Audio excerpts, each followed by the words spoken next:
नमस्कार. माझे चुलत दीर व जाऊबाई यांच्या प्रोत्साहनामुळे मी श्री देवबाबाच्या दर्शनाला जाण्याचं ठरवलं आणि तो दिवस होता 13 एप्रिल 2014. तो दिवस बाबांच्या उत्सवाचा होता.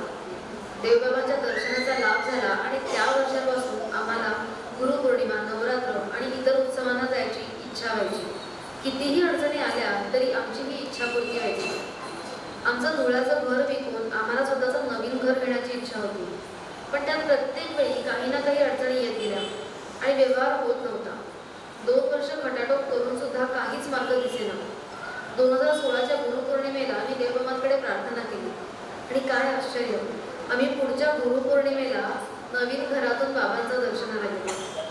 नवीन घराच्या वास्तुशांतीला सुगंधित रूपात येऊन बाबांनी आशीर्वादही दिला. छोट्या छोट्या कुठल्याही इच्छा मनात आल्या आणि बाबांचं नामस्मरण केलं की ती इच्छापूर्ती होतेच. याचाच अनुभव आम्हाला पुन्हा एकदा 2 वर्षापूर्वी आला. माझ्या मुलाला पोस्ट ग्रॅज्युएशन होऊन 1.5 वर्ष झालं तरी त्याच्या फील्डमध्ये जॉब मिळत नव्हता. काम होईल असं वाटलं की ते होत नव्हतं. त्यामुळे तो खूप निराश झाला होता. त्याने कीर्तीताईंकडे मन मोकळं केलं आणि त्यांनी त्याला काही उपाय सांगितला. आणि काय आश्चर्य, पहिल्याच आठवड्यात त्याला त्याच्या मनाप्रमाणे नोकरी मिळाली. आणि आता आपण तो कुठलेही नवीन काम सुरू करताना आधी बाबांचे स्मरण करतो आणि ते काम यशस्वीपणे पार पडतं. आणि अधूनमधून बाबा सुगंधाच्या रूपाने येऊन सांगतात की मी आहे तुमच्यासोबत. अशीच कृपा बाबांची आमच्यावर सदैव राहू ही चरणी प्रार्थना. धन्यवाद. त्या सुगंधाच्या रेफरन्सवरून मला एक किस्सा इकडे सांगायचा आहे. बाबांचे एक कुर्ल्याचे भक्त होते, भट म्हणून. तर त्यांनी त्यांच्या घरी पूजेचा एक घाट घातला एक दिवस आणि असं होते की देवबाबांनी त्यांच्या घरी पूजेला यावं. पूजेचा दिवस उगवला, पूजा पार पडली, पण देवबाबांचं काही येणं झालं नाही. यांनी भरपूर वाट बघितली. संध्याकाळी आरतीच्या वेळेला अचानक त्यांच्या घरामध्ये अशा वेगवेगळ्या फुलांचा वगैरे वास सुटला की जी फुलं तिथे वाहिलेली पण नाही, त्या फुलांचा वास तिकडे सुटला. पूजेचा दिवस संपला. नेक्स्ट ते पुढच्या दिवशी ते भक्त प्रसाद घेऊन बाबांकडे गेले. बाबा नेहमीप्रमाणे त्यांच्या ठिकाणी बसलेले होते आणि ते बाबांना म्हटले, बाबा तुम्ही आला का नाही, आम्ही फार वाट बघितली. म्हटले, अरे येऊन केलं मी तुझ्या घरी, तुझ्या बायकोने लिंबू कलरची साडी नेसली होती, बरोबर आहे. असं त्यांनी त्यांना ओळख पटवून दिली आणि त्यांनी पूजा कशी मांडली होती वगैरे याचं सगळं वर्णन बाबांनी त्यांना करून सांगितलं. आणि हे सगळं ऐकल्यावर त्यांना बाबांना समोर लोटांगण घातल्याशिवाय त्यांना काही पर्याय उरला नाही. त्यांनी ते लोटांगण घातलं. ते सदेहात असतानाचे बाबांचे हे अनुभव किंवा आता विजयात असताना आपण तुम्हाला सुगंध रूपात त्यांचं अस्तित्व जाणवून देण्याचा अनुभव, किती गोष्टींमध्ये साम्य आहे, बरोबर. आता आपण पुढचा अनुभव ऐकूया प्राजक्ता राजे यांचा, त्या ठाण्याचे आहेत. ओम श्री साई अनंत. बाबा माझ्या आयुष्यात आले. ते कसे आले मलाच माहीत नाही, पण काहीच दिवसात त्यांनी माझं सर्वस्व व्यापलं. ते जणू माझी सावलीच आहे. अंधारातून जाताना जो लख प्रकाश दिसतो तो प्रकाशही तेच आहे. त्यांच्याकडे येण्याआधी मला स्वतःवरती विश्वास खूप कमी होता, किंबहुना नव्हताच. मी त्यांच्यावर पूर्ण भार टाकून मोकळी झाले. खूप हळूवारपणे त्यांनी माझा हा प्रवास घडवला. जिथे मला टेन्शन वाटायचं तिथे योग्य मदत देऊन त्यांनी मला नेहमी साथ दिलाय. हे नेहमी प्रकर्षानं मला जाणवतं. त्याची साथ सर्वच ठिकाणी मिळतं आणि सदैव. माझा जॉबही बाबांनी दिला आणि आता बरोबर 3.25 वर्ष झाली तो टिकला पण आहे. आधी मी एका शाळेत 3 महिने टेम्पररी शिक्षिका म्हणून लागले आणि प्रोबेशन पुढे कंटिन्यू करण्याचं लेटर 3 महिन्यानंतर 12 एप्रिलला त्याच वर्षी माझ्या हाती आलं. म्हणजे 13 एप्रिलच्या उत्सवाला मी ते लेटर घेऊन आले होते. माझ्या बरोबर लागलेल्या काही मुलींना 15 दिवस लेट जॉईन झाल्या म्हणून 1 वर्ष टेम्पररी अधिक 2 वर्ष प्रोबेशनवर काम करावं लागलं आणि मला मात्र 3 महिन्यातच 2 वर्षाचं प्रोबेशन मिळालं. कोरोनाच्या लॉकडाऊनमध्ये मला परमनंट झाल्याचं लेटर हातात आलं. पगार किती असणार हेही मी कधी विचारलं नव्हतं. माझा पहिला पगार हातात घेतला तेव्हा मी अचंबित झाले. मला बाबांनी अपेक्षेपेक्षा जास्तच दिलं होतं.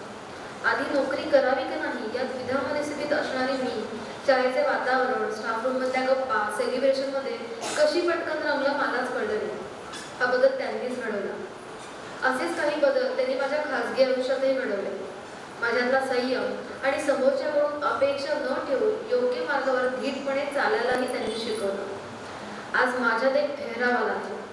तसंच आयुष्याला सामोरं जाण्याचं बळ आणि दृष्टी ही बाबांच्या साथीनेच मिळाली.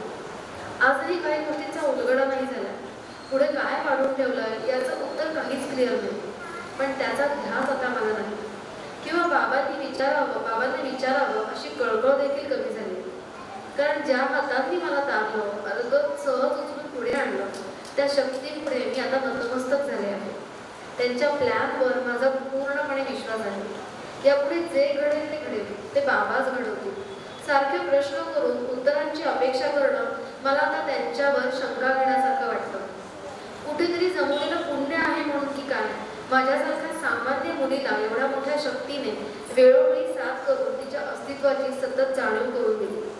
आता फक्त बाबांकडे हीच प्रार्थना आहे की हा मार्ग सुटू नये. त्यासाठी त्यांना हवे ते बदल त्यांनी माझ्यात घडवावे आणि त्यांच्या चरणावर ठेवलेल्या मस्तकाला मार्ग दाखवावा. बाबा आय लव्ह यू. इथे मी म्हणेन बाबा वी लव्ह यू. तर आपण असं म्हणतो ना की गुरु आपल्याला भक्ती मार्गावर चालवण्यासाठी आणि अध्यात्माकडे नेण्यासाठी आपल्याला ओढून आणतात. पण खरं सांगायचं तर आपल्याला बाबा कुठेही नेत नाही. तर इनफॅक्ट बाबा आपल्याला आहे त्या ठिकाणी, आहे त्या परिस्थितीमध्ये खंबीर बनवतात. आणि जेव्हा आपलं मन खंबीर होतं, आपल्या मनाला स्थिरता येते ना, तेव्हा आपल्याकडून ही भक्ती होतेच. माझे देवबाबा त्यांच्यावर मला पूर्णपणे अभिमान आहे. कारण कुठलीही भक्ती करताना तुमचं मन स्थिर नसेल, तुम्ही व्यावहारिक प्रापंचिक जगातून बाहेर पडला नसाल, तर ती भक्ती तरी कुठे पोहोचणार. ती भक्ती तुमच्या गुरुपर्यंत पोहोचवायची असेल तर आधी तुम्हाला खंबीर आणि महत्त्वाचं म्हणजे स्ट्रॉंग बनवणं हे सगळ्यात पहिलं काम ठरतं. आणि बघा ना, आपल्या बाबतीत तेच तर बाबा करतात. तुम्ही आतापर्यंत जे काही अनुभव ऐकले, वाचले, त्या प्रत्येक अनुभवामध्ये आपल्याला हेच दिसते की प्रत्येकाला बाबा त्यांच्या व्यावहारिक आणि प्रापंचिक जगातून कुठेतरी खंबीर बनवतात. परत एकदा स्वतःच अस्तित्व ओळखायला मदत करतात आणि मग त्या अस्तित्वाला धरूनच तुमचं पुढची कार्य जे असतात त्याची दिशा होण्यासाठी बाबा तुमचा हात पकडतात. मला सांगा, यांच्यासारखे गुरु जर आपल्याला मिळाले तर आपल्या आयुष्यामध्ये किती गोष्टी सुखकर होतील. आणि आता आपल्या सगळ्यांसाठी खरंच खूप आनंदाची गोष्ट आहे की आज त्याच बाबांचं गुणगान आणि अनुभव कीर्तन आपण इथे गावले. यापुढचा अनुभव आपण ऐकूया सुजाता देशमुख यांचा पुण्याहून. मी देवबाबा, जानकी आई, किशोरी देवी यांना वंदन करून माझे 4 शब्द आपणास सांगू इच्छित आहे. माझ्या सासूबाई माझ्याकडे असत. त्यांचं वय 93 वर्षांचे होते. कोरोनाच्या लॉकडाऊनमध्ये सतत घरी असल्यामुळे एका ठिकाणी राहून त्या खूप कंटाळल्या. जागा पालट व्हावी म्हणून माझ्या नंदेने त्यांना तिच्याकडे नेलं. एक दिवस अचानक त्या घरात पाय घसरून पडल्या आणि त्यांच्या खुब्याचं हाड मोडलं. ऑपरेशनशिवाय पर्यायच उरला नव्हता. ऑपरेशनची तयारी, सगळे चेकिंग, त्यात कोरोनाचे टेस्ट, या सगळ्यात 2 दिवस गेले. शुक्रवारी 17 जुलै 2020ला त्या पडल्या आणि 20 जुलै 2020 आणि सोमवारी त्यांचं ऑपरेशन ठरलं. त्यात त्यांचं वय खूप होतं, त्यामुळे काळजी होतीच. त्यातही कोरोनाच्या बातम्या ऐकून आणखी काळजी वाढली होती. पण बाबांच्या कृपेने ऑपरेशन व्यवस्थित झालं. आईचे डॉक्टर सुद्धा बाहेरून ऑपरेशनसाठी जात असत आणि त्यामुळे ते कोरोना पॉझिटिव्ह आला. मग काय, सगळ्या पेशंटची पुन्हा एकदा टेस्ट करण्यात आली. परंतु सुदैवाने आईची टेस्ट मात्र निगेटिव्ह आली. आता प्रश्न होता तो तिथे दिवसभर बसणाऱ्या माझ्या मिस्टरांचा. बाबांनी त्यातूनही सगळ्यांना सही सलामत बाहेर काढले. आमची मुले पण बाहेरगावी असतात. तिथे जर कोरोनाच्या जास्त केसेस होते, त्यांची सतत काळजी असेल आणि ती काळजी सुद्धा बाबांनी दूर केली. त्यांनाही बाबांनी सुखरूप ठेवलं. असे कितीतरी प्रसंग आले, पण बाबांच्या आशीर्वादाने ते विसरले. बाबा, जानकी आई, तुम्ही असेच सगळे आमच्या सगळ्यांच्या कायम पाठीशी उभे राहा व आम्हाला तुमच्या चरणांची नतमस्तक होण्याची सतसत विवेक बुद्धी कायम द्या. धन्यवाद. किती गोष्टी सुखकर होतील असं तू विचार करतास. कोरोनाच्या बिकट परिस्थितीमध्ये सुद्धा बाबांनी आजींची एवढ्या मोठ्या ऑपरेशनमधून सुखरूप सुटका केली. देवबाबांचं हेच ते कारण आहे नाही का? तर शालका कुलकर्णी यांचा अनुभव काय सांगतो ते अनुभव मांडा. 2018 पासून स्वामींच्या आज्ञेनुसार आम्ही पुण्याला कीर्तीकडे बाबांच्या दर्शनासाठी यायला लागलो. पहिल्या दिवसापासून मला बाबांची प्रचिती यायला सुरुवात झाली होती. माझा मुलगा आर्य सुरुवातीपासूनच बाबांना पूर्ण शरण आला आहे. बालपणापासून त्याच्यात अत्यंत भक्तिभाव जागृत झाला आहे. बाबांनी सांगितलेल्या देवीचा जप आर्य नियमितपणे मनापासून करतो. एके दिवशी त्याच्या मनात आलं की मी रोज जप करतो, पण हा जप नक्की बाबांपर्यंत पोहोचत असेल का? त्याने बाबांना म्हटलं, बाबा जर माझा जप तुमच्यापर्यंत पोहोचत असेल तर तुम्ही माझ्या डोक्यावर हात ठेवा. ही भावडी प्रार्थना सुद्धा बाबांनी लगेच ऐकली आणि तात्काळ आपल्या अस्तित्वाची त्यांनी प्रचिती दिली. त्या क्षणी आर्यनला डोक्यापासून कमरेपर्यंत बाबांचा प्रेमळ स्पर्श अनुभवता आला. त्याला सर्वोत्तम फुटबॉल प्लेअर व्हायचा आहे आणि त्यासाठी तो खूप मेहनत घेत असतो. ऑस्कर SSC या मुंबईच्या फुटबॉल क्लबमध्ये अंडर 14 ग्रुपमध्ये आय लीग खेळण्यासाठी तो सिलेक्ट झाला. फुटबॉल प्रॅक्टिसमुळे त्याला शाळेचा अभ्यास करण्यासाठी पुरेसा वेळ मिळत नाही. त्याने निदान पास होऊन पुढल्या वर्गात जावं एवढीच माझी इच्छा होती. पण त्याचं अभ्यासाकडे होणारं दुर्लक्ष यामुळे तो नापास तर होणार नाही ना याची मला सतत काळजी असायची. त्याची 8व्या इयत्तेची परीक्षा झाली. त्यात आर्यनने 2 विषयात काहीच लिहिलं नाही. तरीही तो निश्चित होता. ते बघून मला आणखीनच धडधडायला लागलं. त्याला त्याबद्दल विचारलं तर तो म्हणाला, मी 2 पेपरमध्ये काहीच लिहिलं नाहीये, पण तरीही मला एवढं माहिती आहे की बाबा मला नापास होऊ देणार नाही. हे ऐकून मला खूप राग आला. काम न करता कसं फळ मिळेल? आर्यनचा निकाल लागला. तेव्हा मात्र मला धक्का बसला. बाबांच्या कृपेने तो 8वीतून 9वीत गेला होता. मी हे कीर्तीला सांगितलं. त्यावर ती म्हणाली, बाबा नक्कीच कोणाला मेहनत न करता काहीही देत नाही, पण आर्यनचं स्वप्न वेगळं आहे. त्याला फुटबॉल प्लेअर व्हायचं आहे. त्याच्यासाठी तो जीवापाड प्रयत्न करतो, खूप मेहनत घेतो. तिथे तो त्याच्या कामात कोणतीही कुचराई करत नाही. त्यामुळे अभ्यासात त्याचं दुर्लक्ष होतं हे बाबांना ठाऊक आहे. त्या अडचणीमुळे जर तो 8वीत राहिला तर ते त्याच्या पुढील वाटचालीत बाधा आणू शकतं. आणि हे होऊ नये म्हणून स्वतः बाबांनी त्याचे पेपर्स केले. आणि हे होण्यासाठी त्याची दिली तितकीच जबाबदार आहे. देव भक्तांच्या अधीन असतो. आर्यनने आपल्या भाबड्या भक्तीने चक्क बाबांनाही बांधून टाकले. बाबांचं संपूर्ण लक्ष असतं त्याच्यावर. कोरोनाच्या काळात संपूर्ण लॉकडाऊन असताना कोणीही घराबाहेर पडू नका असं सांगितलं होतं. तरीही एक दिवस आर्यन कारमधून 15-20 मिनिटं सोसायटीच्या बाहेर जाऊन आला. त्याच रात्री बाबांचा निरोप कीर्तीला आला. आर्यनच बाहेर गेला होता. एवढं बारीक लक्ष बाबा त्याच्यावर ठेवून आले. या वयात बाबांमुळे आर्यनची सकारात्मक विचार करण्याची शक्ती वाढत चालली आहे. अशीच बाबांची कृपा आमच्या कुटुंबावर सदैव राहू. हरी बोल. तर मंडळी, मी तुम्हाला इथे एक प्रश्न विचारतो की भक्त म्हणजे नक्की कोण हो? जो रोज देवाची आपल्या गुरूंची पूजा करतो, पूजा अर्चनेमध्ये तासनतास वेळ घालवतो, त्यांच्या वाऱ्या करतो, त्यांचे उपास तपास करतो, जप जाप्य करतो, तो भक्त की जो आर्यांसारखा निस्वार्थपणे निरागसपणे आपल्या गुरूंची सेवा करतो? हा प्रश्न सहज मला पडला. आपण बऱ्याचदा विचार करतो की भक्ती कशी करावी. खरंच आपण जे करतो ते आपल्या गुरुपर्यंत नक्की पोहोचतंय का? त्याचं एक उत्तम उदाहरण हे होतं. ज्या निरागस भावनेने तुम्ही तुमच्या गुरूंना शरण जाता, त्याच निरागसतेच्या ओढीने तुमचा गुरु सुद्धा तुमच्या जवळ सदैव असतो. असेच एकदा बाबा एका लग्नाच्या निमित्ताने पालघरला गेले होते. तिथे बरीच मंडळी जमली होती. तिथेच लग्नामध्ये खेळता खेळता एक लहान मूल बाबांच्या जवळ आलं आणि आपल्या वडिलांना म्हणू लागलं की बाबा, हीच ती व्यक्ती जिने मला आजारपणातून बरं केलं. बघा ना, काय आश्चर्य आहे. त्या व्यक्तीने किंवा त्या मुलाने बाबांना कधीच बघितलं नव्हतं, पण जेव्हा ते लहान बाळ आजारी होतं तेव्हा बाबा त्याच्या समोर त्याच्या सोबत होते आणि त्यांनी त्या बाळाला त्या दुर्धर आजारातून सुखरूपपणे बाहेर काढलं. असंख्य वेळा बाबा असेच प्रत्येक निरागस व्यक्तीसमोर किंवा निरागस बालकांसमोर आपली लीला दाखवत असतात. मग कधी कधी ते त्यांच्यासोबत खेळतात, आपल्या लीला दाखवतात व त्याच जोडीने त्यांच्या समोर बसून अष्टकही त्यांच्याकडनं म्हणून घेतात. आज आपल्या बाबांच्या परिवारात देखील अशी अनेक त्यांची नातवंड आहेत जी तेवढ्याच निरागसतेने बाबांकडे नेहमी साखळी घालत असतात. आणि हो, बाबांचा चॉकलेटचा प्रसाद खायला देखील नेहमी तेच पुढे असतात. याच्या पुढचा अनुभव आपण ऐकूया प्राची राजे यांचा अमेरिकेमध्ये. आजच्या या गुणसंकेतनामधला हा सांगतेचा अनुभव आहे, तो मी तुमच्या सगळ्यांसमोर सादर करते. सो प्राची राजे, अमेरिका. ओम साई अनंताय नमः. बाबांच्या अनुभूती मला सौ कीर्तीबहिणींनी लिहायला सांगितल्या तेव्हा खरं तर कुठून सुरुवात करावी, काय लिहावं आणि कसं लिहावं हे समजतच नव्हतं. शेवटी खूप विचार करून जे नेहमी करते तेच केलं. बाबांनाच सांगितलं, सांगा मी काय लिहायचं.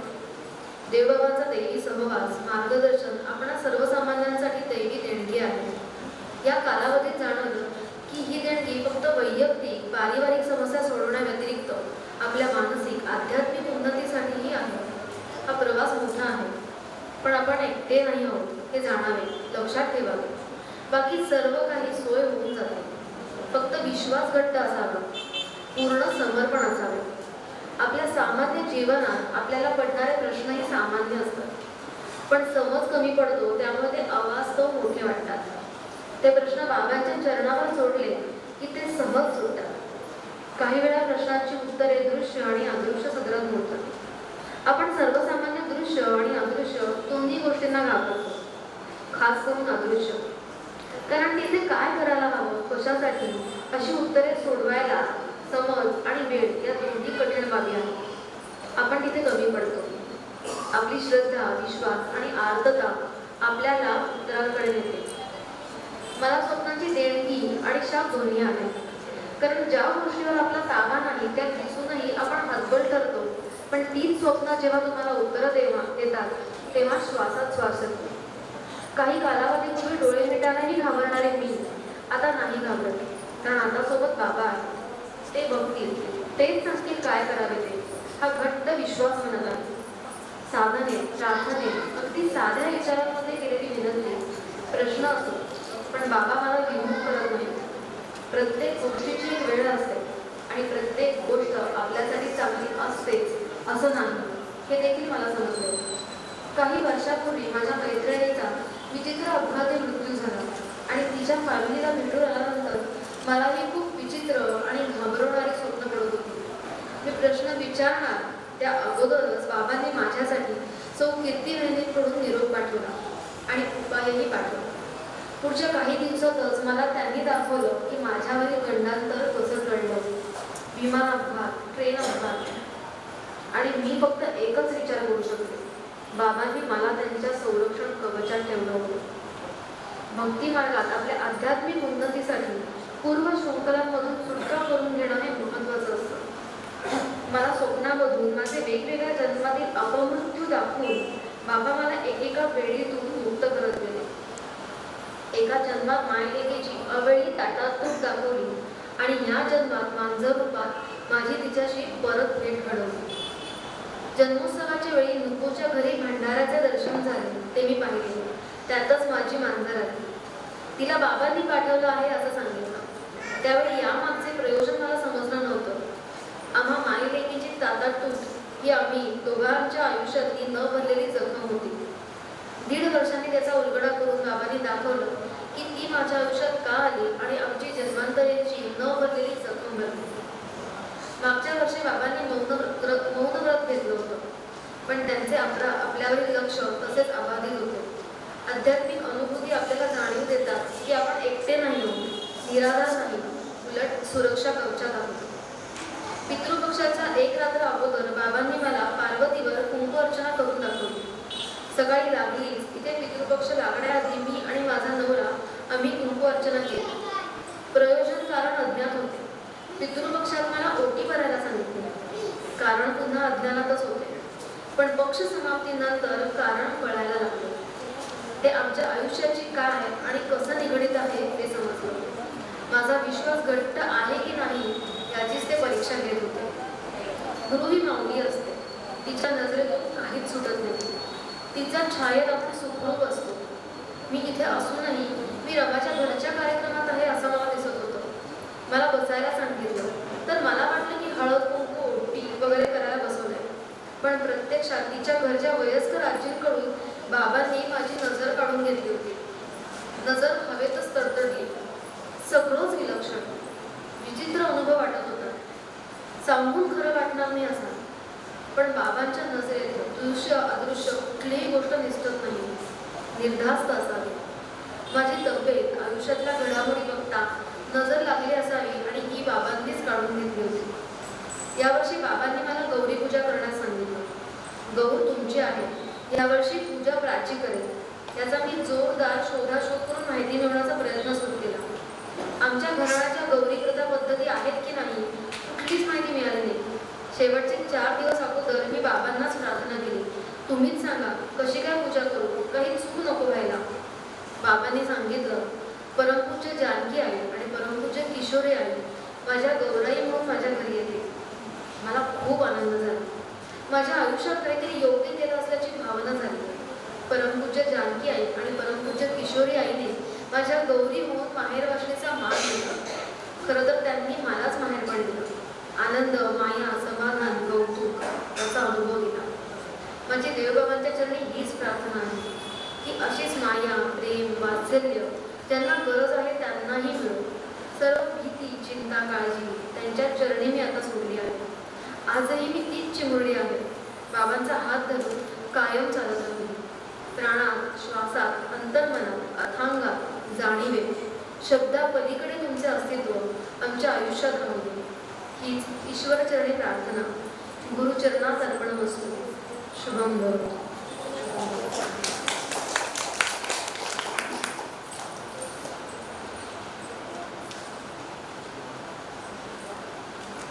खरंच आज आपण खूप अनोख्या अशा वेगळ्या चैतन्यमय ऊर्जेने न्हावून निघाला आहोत असं मला वाटतं.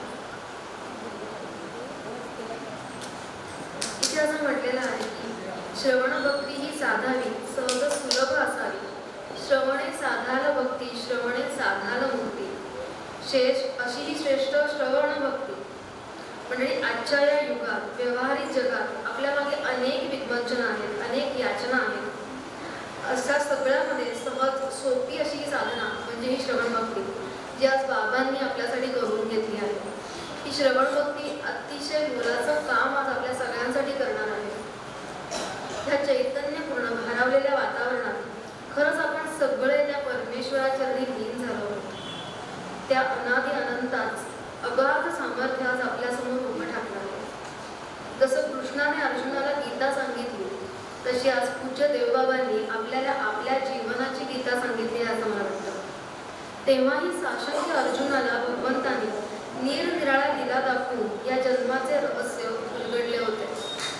अगदी तसेच आजही आपल्या देवबाबांनी आपल्या अस्थिर मनाला त्यांच्या अस्तित्वाची खूण पटवून देत त्या अफाट शक्तीची जाणीव करून दिली. जसं रणभूमीवर भगवंताने अर्जुनाला बळ दिलं आणि परिस्थितीचा सामना करायला भाग पाडले, अगदी तसंच आजही आपले देवबाबा आपल्याला या प्रपंचाच्या रणभूमीवर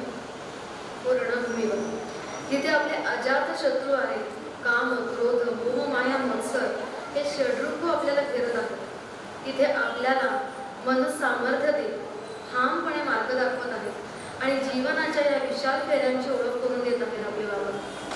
जर त्या भगवंताला त्याच्या कर्मातून मुक्ती नव्हती तर तुम्ही आम्ही कोण होतो?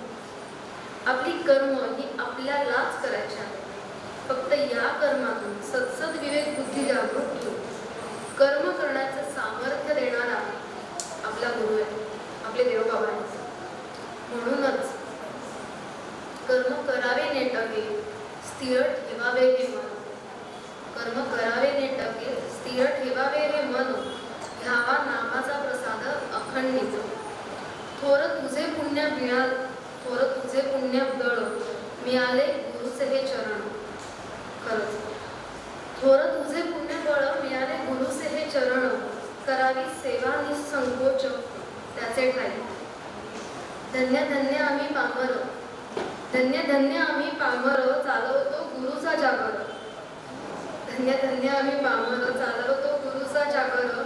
जरी नसे ते बळ हे सांभाळून आणा. माया माऊली तू साऱ्याची, माया माऊली तू साऱ्याची करी ठेव कृपा दृष्टी. हीच असे विनवणी आई तुझ्या, हीच असे विनवणी.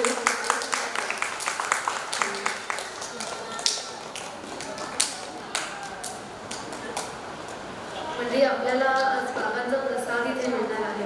आपल्याला पोथीचा प्रसाद आहे. आपल्याला बाबांनी खूप वेगवेगळ्या गोष्टी आपल्यासाठी दिलेल्या आहेत. तर त्या पोथीचेही काही नियम आहेत.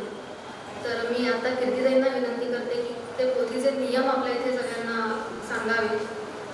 तत्पूर्वी आपल्याकडे अजून एक छान आपण इथे कार्यक्रम करणार आहोत. बाबांचे काही विद्यार्थी आहेत, त्यांचा आपण इथे कौतुक सोहळा करणार आहोत.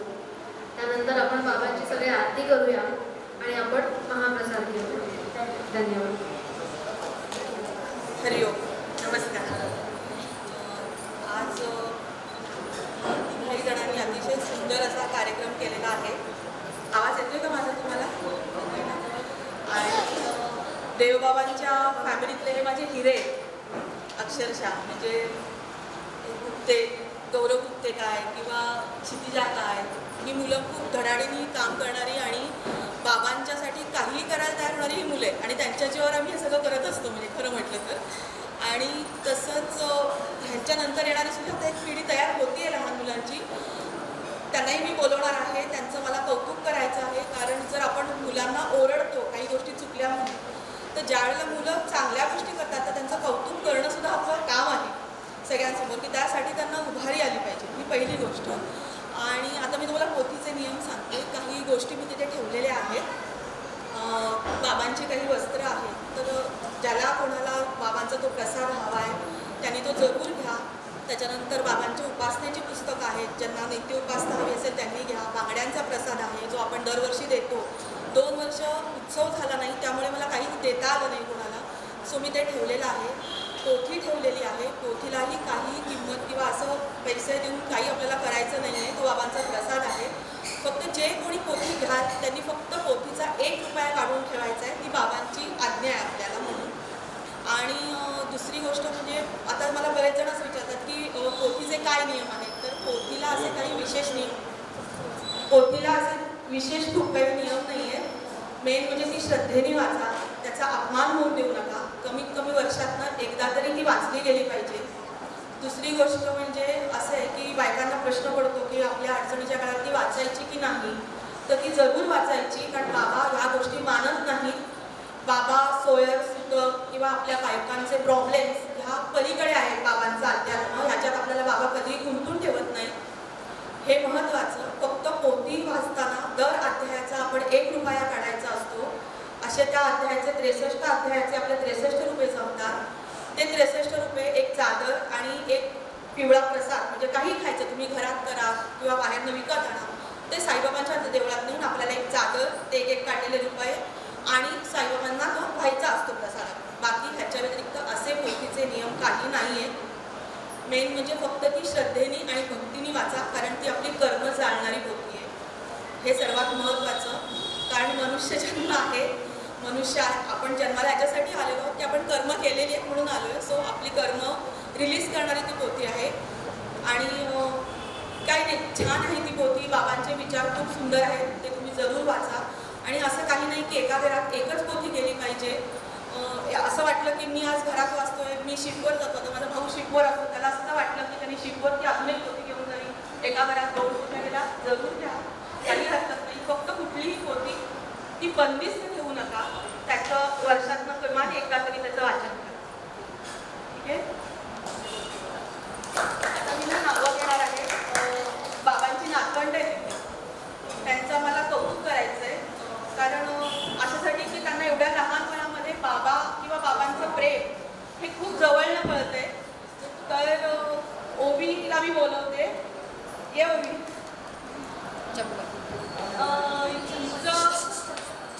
चप्पल घाला. हिचं मी आज का कौतुक करते, तर ही खूप लहान असल्यापासून तिला लिहिता येतो, तो नव्हतं येत मला माहिती नाही, पण ती एक पीक असा कागद घेऊन यायची आणि त्याच्यावरती काहीतरी बाबांसाठी खूप काहीतरी लिहून आणायची. तिची सगळी लेटर्स मी तशी ठेवलेली आहेत माझ्याकडे जपून. आणि त्याच्या खाली एक वाक्य असायचं, आय लव्ह यू बाबा. बाकी तिला काय माहिती होतं मला माहीत नाही, पण ती खूप छान ते लिहून आणायची. मी ते सगळं ठेवलेलं आहे तिचं.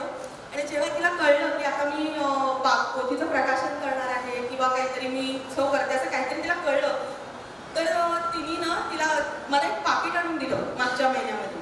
आणि त्या पाकिटामध्ये ना तिने काही पैसे जमवले होते.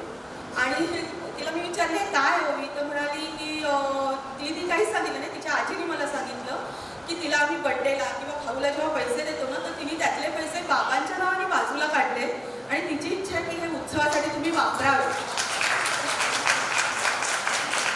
आणि कसं आहे ना की प्रत्येकाला म्हणजे कमवणं, खाणं, पिणं, मजा करणं, पैसा उडवणं एवढं माहिती असतं, पण देवासाठी काहीतरी करायचं हे ज्या मुलाला ह्या वयात कळतंय ना, त्याला परमेश्वर आयुष्यात कधीच काही कमी नाही पडून देणार, एवढं मला नक्की माहिती आहे. आणि मला तिचं ते कौतुक करायचं आहे.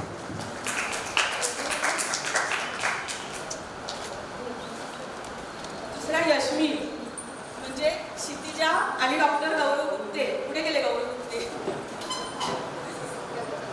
काय झाले फुलं वाहून येतो. हा मुलगा असा आहे की हा लहानपणापासून बाबांचं जप करतो. त्याला कळव न कळव बोलता येत असेल नाही असेल मला माहिती नाही, पण हा बाबांचा खूप मन लावून जप करतो. आणि आपल्याला 2 वर्षापूर्वी बाबांनी साधना दिली होती मंत्र जपाची.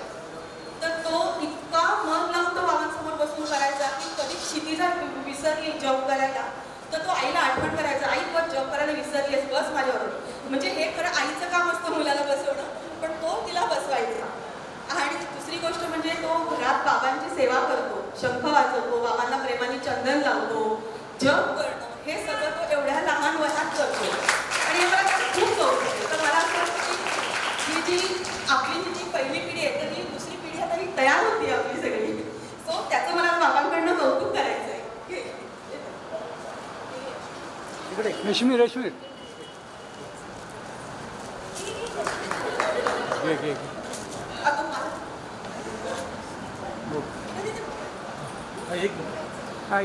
दुसरं म्हणजे आपण एक अनुभव आता ऐकला की श्रियाचा की मार्ग संस्कृत मध्ये मिळाले. एवढं बाबांनी जो उपाय दिला पण तिनेही तो अभ्यास केलेला आहे. सो मला तिचं कौतुक करायचं आहे बाबांकडनं की तिला बोर्डामध्ये जर 100 मार्क मिळालेले आहेत तर तिचं आज नक्कीच कौतुक झालं पाहिजे.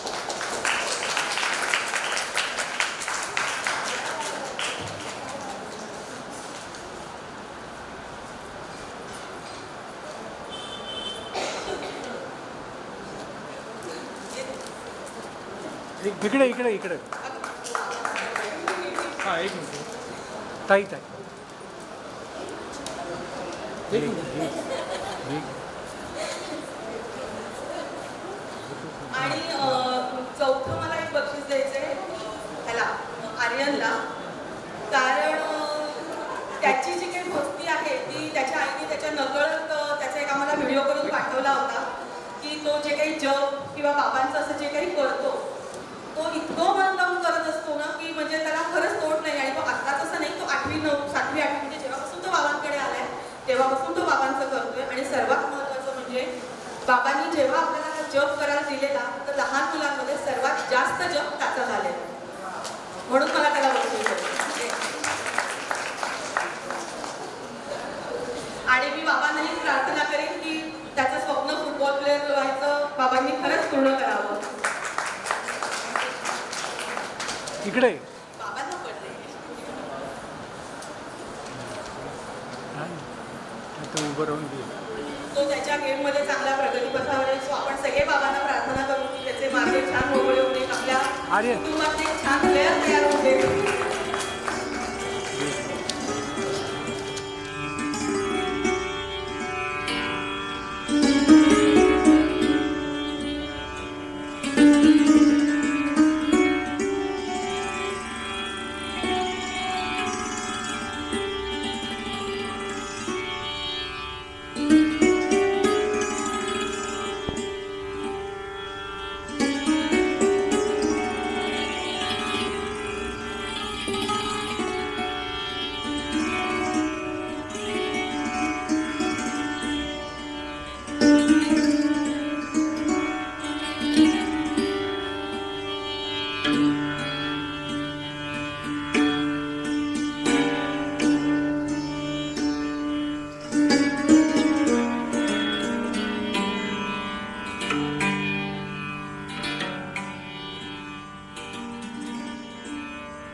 स्वस्वरूपी राहे गंग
गणपती न चरण डोळ्याने पाहिन रूप तुझे प्रेमे अलिंगिन अनंत पूजिन भावे ओवाळीन म्हणे नमा त्वमेव माता पिता त्वमेव त्वमेव बंधु सखा त्वमेव विद्या सर्वं त्वमेव सर्वं मम देवदेव कायेन वाचा मनसेन्द्रियेर्मा बुद्ध्यात्मना वा प्रकृतिस्वभाव करोमि यज्ञं सकलं परस्मै नारायणाय समर्पयामि अच्युतं केशवं रामनारायणं कृष्णदामोदरं वासुदेवं श्रीधरं माधवं गोपिकावल्लभं जानकीनायकं राम